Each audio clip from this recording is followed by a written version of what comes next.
పెట్టాలన్నా భయపడే పరిస్థితికి వస్తున్నారంటే ఇవన్నీ కూడా మనం చూస్తే దీంట్లో ఆశ్చర్యం లేదు.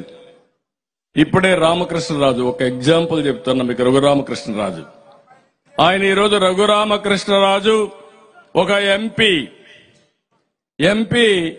అరెస్ట్ చేసి ఆయన విభేదించాడని విమర్శించాడని అరెస్ట్ చేసి పోలీస్ స్టేషన్ లో సిబిసిఐడి పోలీస్ స్టేషన్ లో విపరీతంగా కొట్టి మళ్లీ అతన్ని జైలుకు పంపించారు.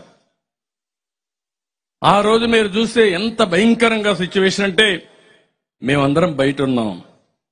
ఇక్కడ నేరుగా హైకోర్టుకు వెళ్ళాం, సుప్రీంకోర్టుకు వెళ్ళాం, ప్రెసిడెంట్కి లెటర్ రాశా, ప్రైమ్ మినిస్టర్ లెటర్ రాశా, గవర్నర్కి లెటర్ రాశా, అయినా కూడా కొట్టారు.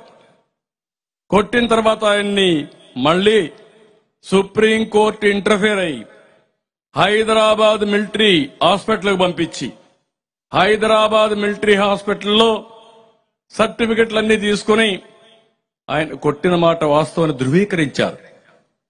ధృవీకరించిన తర్వాత సుప్రీంకోర్టులో వేశాడు మళ్లీ ఆ కేసు. ఇంకా ఆ కేసు అట్లే పెండింగ్ ఉంది.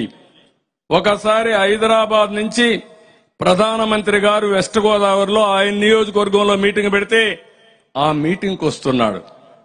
మీటింగ్కి వస్తా ఉంటే అల్లూరి సీతారామరాజు గారి యొక్క విగ్రహావిష్కరణ కోసం ప్రధానమంత్రి వస్తే ఆ మీటింగ్ పోవాలంటే ఆయన ఎక్కిన ట్రైన్ ఏం చేస్తారో తెలియకుండా చంపేస్తారనే భయంతో మళ్ళా మధ్యలో దిగి పారిపోయాడు. అప్పటి నుంచి ఇక్కడ రాకుండా ఒక ఎంపీ ఈ రాష్ట్రంలో వాళ్ళ ఊరికి కూడా రాకుండా నియోజకవర్గానికి రాకుండా 5 ఏళ్లు ఢిల్లీలో ఉన్నాడు. నిన్న మళ్ళా వాళ్ళ ఊరికి పోవాలంటే హైకోర్టుకు వచ్చి నన్ను అరెస్ట్ చేయకుండా ఒక ఉత్తర్వు ఇవ్వమంటే, ఒకవేళ అరెస్ట్ చేయాలంటే 41A ఇచ్చిన తర్వాత అరెస్ట్ చేయమంటే మొట్టమొదటిసారిగా 5 ఏళ్ల తర్వాత లాస్ట్ లో ఈరోజు హైకోర్టు ఆర్డర్ తో వాళ్ళ ఊరికి పోయాడంటే ఒక